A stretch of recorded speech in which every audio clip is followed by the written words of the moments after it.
Monde numérique. Bon, alors, est-ce qu'on est dépendant? Oui. Quand on regarde les chiffres, aujourd'hui, on estime qu'il y a entre 80 et 90% des données des Français qui sont sur des serveurs américains. Mais ensuite, effectivement, on n'est pas en mode, on n'est pas à poil et sans filet, si je puis me permettre. Justement, il y a des alternatives qui existent, qui sont déjà déployées et qui, quelque part, répondent à ces questions de souveraineté.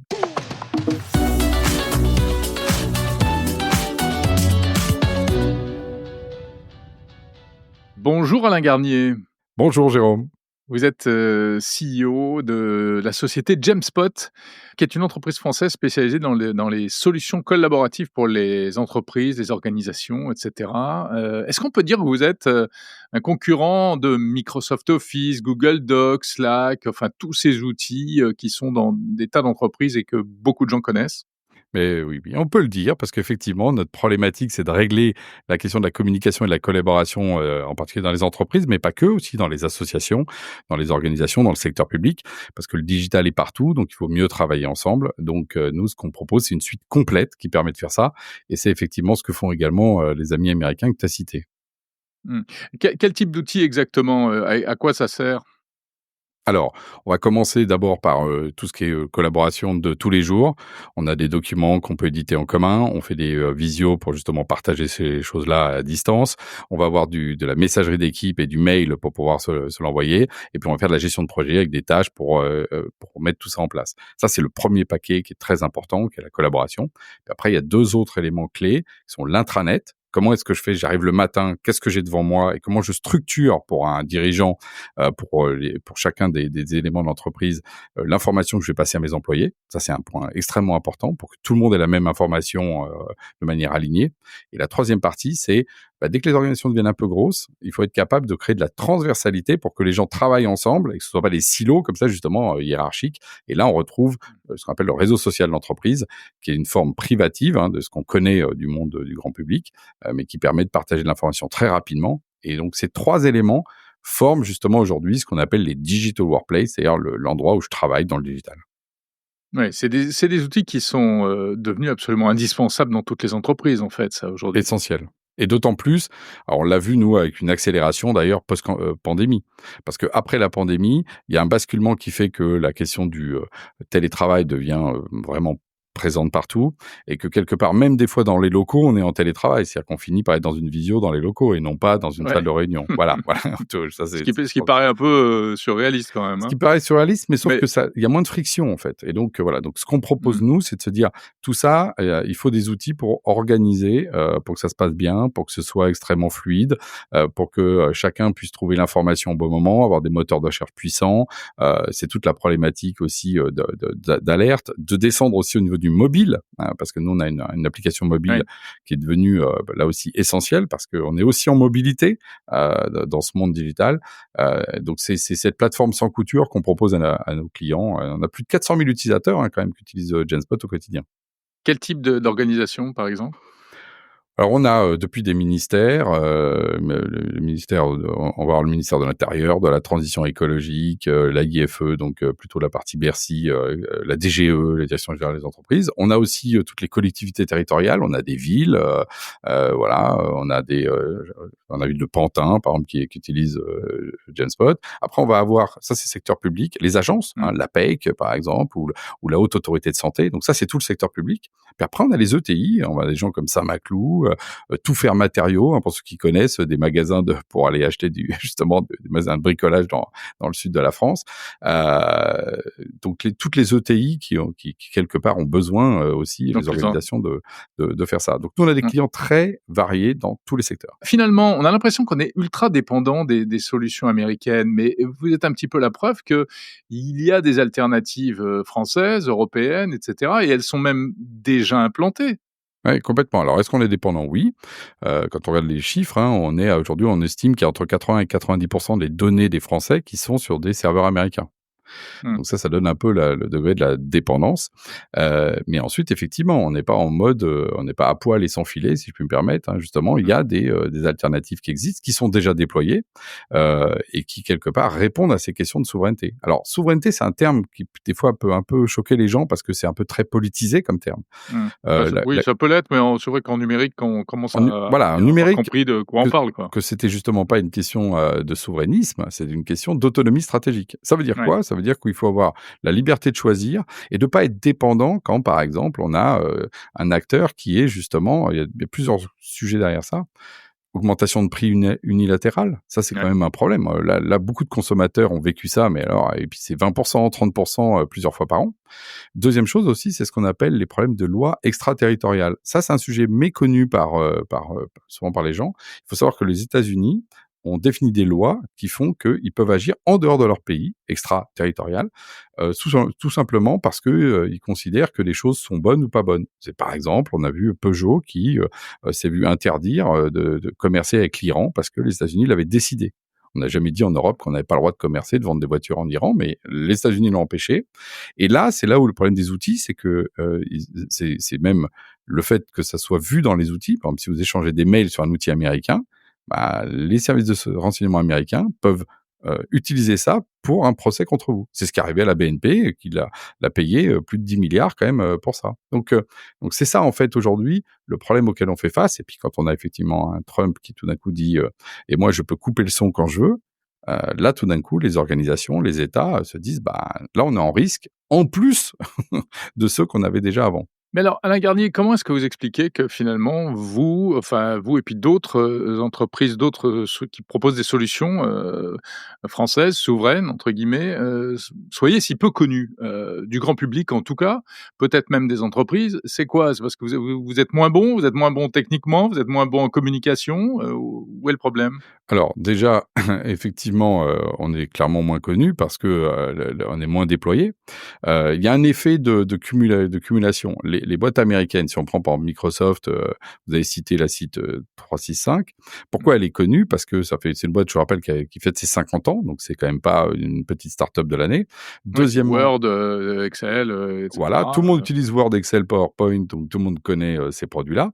Et quand elle a amené les gens dans le cloud, elle les a un petit peu, forcés ou justement incités avec en particulier le grand public. Et je rappelle par exemple qu'elle a donné gratuitement, si on regarde en France, la suite bureautique, Microsoft à tous les étudiants, gratuitement. ouais. Donc ce qui se passe après, c'est que quand il y a un effet de marché, comme ils deviennent dominants, bah, ils peuvent saturer l'espace de communication, donner des produits gratuitement. Donc il y a une problématique de lutte anticoncurrentielle d'ailleurs, heu et donc maintenir leur domination. Ce qui fait que les acteurs comme nous, bah, tout simplement, on grandit, on a une croissance, mais on a encore, une part de marché qui est faible, voilà. Mais par contre qui part, d'une position telle que de toute façon on ne peut que grandir. Hein, Microsoft a quasiment saturé, par exemple, le marché de la collaboration, heu et par des pratiques d'ailleurs qui sont des fois un peu discutables, hein. D'ailleurs même Slack, par exemple, un autre américain a fait un procès à Microsoft parce qu'il y avait des pratiques anticoncurrentielles Mmh. concernant Teams, le fameux outil de collaboration que tout le monde utilise dans les grandes entreprises. Oui, Pourquoi? qui a Parce été qu'ils l'ont intégré, de force dans Office, et cetera. Exactement. Donné gratuitement, intégré de force et avec des effets même fonctionnels qui étaient que, même quand vous vouliez mettre un lien de visio vers Zoom ou vers Jamspot, eh ben, on mettait un lien Teams quand même par-dessus. Vous voyez? Ça c'est des pratiques, Oui. bon, Google fait pareil avec, Google voilà. Calendar, et Mais cetera. ils ont là-dessus les GAFAM sont d'ailleurs, Google avant avait un truc, c'était «Don't be evil». Ne fais pas le diable, ne fais pas le mal. Mmh. Bizarrement, il y a quelques années, ils l'ont enlevé, doucement, sans faire trop de bruit. Bah oui, c'est qu'ils ont commencé à se comporter de manière un peu négative. Donc c'est un Ouais. Bah, ensemble enfin, après, c'est d'explications. parce que c'est une offensive, commerciale après tout, est-ce qu'ils ont pas raison? Pourquoi est-ce que vous ne faites pas la même chose? Ils ont alors d'abord parce que, il y a des lois aujourd'hui, qui déterminent que justement les monopoles sont mauvais, hein. Ça a été déterminé depuis le départ dans les marchés donc, ont-ils raison? Non, la loi leur interdit. Est-ce qu'on les arrête? Peut-être pas assez, ça c'est clair et ça fait Alors, il y a partie des retours de bâton aux États-Unis, il y a des procès, tout à régulièrement. Là, fait. en ce moment, c'est Meta qui est sur le grill, Tout à fait bon. et à juste titre donc, à un moment donné, justement, moi je suis vraiment de ceux qui ne dit pas: «La fin justifie les moyens». Je pense que c'est une très mauvaise chose qu'on ait des boîtes qui soient dominantes pour plusieurs raisons. D'abord, elles nous paupérisent. 2, elles imposent un standard unique, qui du coup enlève la diversité et l'intelligence qu'il y a derrière. Tout le monde utilise la même suite bureautique, bah, dans ces cas-là, il y a pas l'intelligence à s'en servir. C'est la même chose. Alors qu'en fait, le génie humain, dans une organisation, dans une entreprise, une association ou un État, c'est au contraire d'essayer d'imaginer des formes nouvelles et d'apporter de l'innovation. Ça, c'est ce qu'on fait justement. Et je pense que c'est un discours aussi qui est tout simplement en train d'être entendu aujourd'hui. Et les géants sont faits aussi pour être remplacés. Tout le monde se rappelait qu'il y avait IBM. Hein. IBM était tout puissant. Dans les années 2000, tout le monde achetait du IBM, même quand c'était moins bien. Hein, il faut quand même se rappeler de ça. Bah, aujourd'hui, c'est pareil. Tout le monde achète du Microsoft, même si c'est moins bien. Et à un moment donné, IBM a trébuché. Et aujourd'hui, je pense qu'on demande des gens dans la rue, ils connaissent même plus ce mot-là. Donc, Mmh. il faut se dire aussi que ça peut être long. Même s'ils n'ont pas complètement disparu, hein, Ils n'ont pas disparu, mais le grand public ne connaît plus IBM aujourd'hui. non. Voilà. Mais qui est encore très présent dans les entreprises. Est-ce que, Alain Garnier, est-ce que vos clients potentiels sont trop frileux? On dit souvent que les DSI, les responsables informatiques dans les entreprises, dans les grandes entreprises, bah, jouent souvent la sécurité. Hein. Ils voient leurs copains qui ont pris du Microsoft, ils vont prendre du Microsoft pour rassurer leur CEO. Vous n'êtes pas victime de ça également? Bah, c'est un des facteurs qui fait qu'il y a que les dominants dominent, hein, c'est très clair. Surtout qu'en Europe, on a un investissement qui est toujours un peu sous-évalué, hein, sur la question numérique. Hein, on continue à investir moins en R&D et en numérique. Donc, c'est pas seulement qu'une frilosité, c'est plutôt un état d'esprit par rapport à la question justement de se tourner vers l'innovation.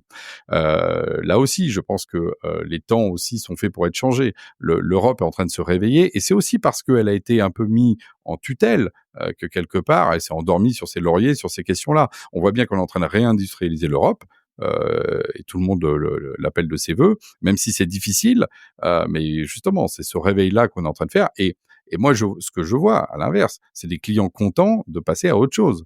Mmh. Nous, aujourd'hui, on est à peu près à 30% de croissance en moyenne, hein, si on regarde sur nos 5 dernières années. Quand on sait que la croissance française est de l'ordre de 1 ou 2%, on fait 10 fois plus, ou même 15 fois plus. Donc, quelque part, on a une croissance, on a une belle croissance. Et effectivement, aujourd'hui, on paraît petit par rapport à ces gens-là, mais la croissance fait qu'un jour, Microsoft apparaissait à l'époque comme un petit, quand il arrive dans les années 80-90. Aujourd'hui, il est l'acteur qu'on connaît. La croissance, c'est aussi appelle la croissance. Ça, c'est Ouais. Finalement, le trumpisme est peut-être une bonne chose si ça conduit à une espèce de prise de conscience, Ça en Europe? ça ça, des fois, quand je me le dis moi-même, ça me fait un peu mal au cœur, que le mal produise du bien, mais c'est vrai que c'est une opportunité pour l'Europe. Mmh. Je pense que Prise de conscience. personne peut appeler de ses vœux des comportements comme ce qu'il peut faire, mais en traitant l'Europe par le mépris, en nous montrant effectivement qu'on est en train de lui lécher le cul, hein, pour reprendre le terme. Je suis désolé d'être aussi cru que Pour lui. reprendre son Heu, élégante expression. voilà, donc c'est lui qui l'a dit, donc je me permets de le répéter. Bah oui, à un moment donné, il y a un réveil et donc il est plutôt profitable. Et effectivement, ce qui se passe aujourd'hui, nous on voit plein de gens arriver qui nous découvrent et qui nous connaissaient pas avant et qui Mmh. disent: «Ah mais c'est pas mal ce que vous faites!» Voilà, donc effectivement, on est en Ouais. plus très fiers de nos produits, parce que clairement on bosse pour ça et on a de l'expérience, on a des utilisateurs qui nous utilisent tous les jours, donc et je ne suis pas le seul. C'est-à-dire qu'en plus c'est un tissu industriel. Le numérique en France a une vraie capacité, Ouais, il existe. Il est pas assez connu, il est en dessous du radar, mais il existe. mais il existe et il est assez varié.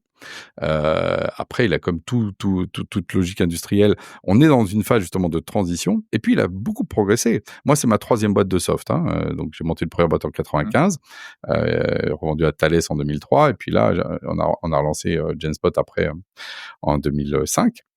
Moi, ce que je vois aussi, c'est que le niveau des boîtes qui ont été lancées, moi je suis aussi j'interviens dans des entreprises qui sont lancées là récemment, monte à chaque fois. C'est-à-dire qu'il y a vraiment un niveau aujourd'hui de capacité mondiale aujourd'hui des softs français qui n'ont plus rien à rougir avec justement les softs américains. Ils sont souvent lancés avec moins d'argent, donc ils sont plus frugaux dans leur approche et quelque part aussi plus agiles parce que notre monde aussi va vers la frugalité. On l'a vu sur l'IA par exemple, les modèles frugaux, c'est ce qu'on attend.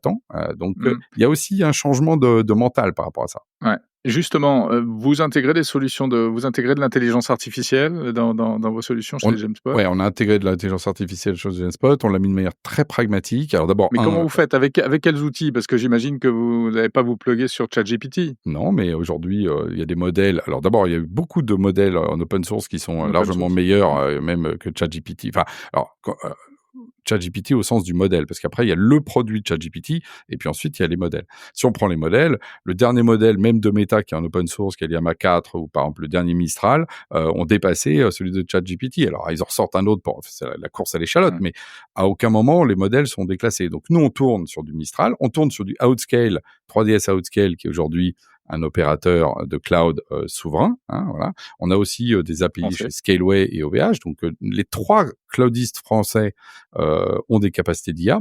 Et puis, nous, par-dessus, on a rajouté, par contre, des fonctionnalités, on va dire, très pragmatiques d'usage. Par exemple, je suis en intranet, j'ai besoin d'écrire un document, et ben, je vais avoir une baguette magique pour accélérer cette écriture de manière à me structurer mon plan, à me condenser si c'est trop long ou au contraire à l'étendre.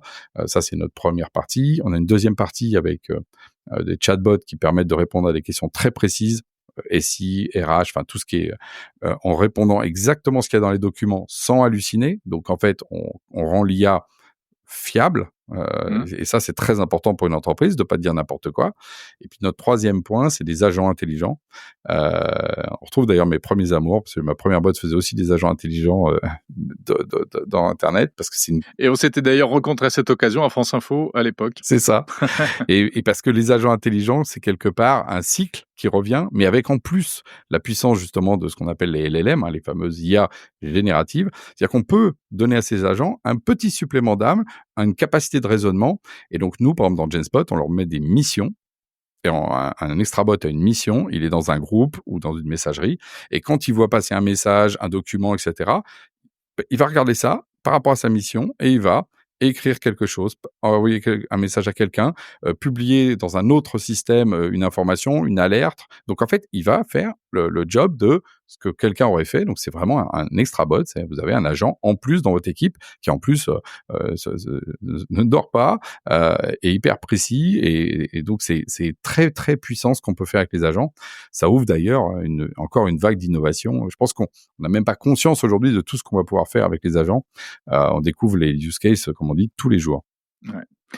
Voilà, donc bah, voilà où sont et quelles sont les solutions, françaises, notamment pour les entreprises. Merci beaucoup Alain Garnier, CEO, donc on va dire PDG en français, hein, Oui, de président, je suis Jamespot. même président. Président, c'est exact, fonction exacte. Président de Jamespot. Merci.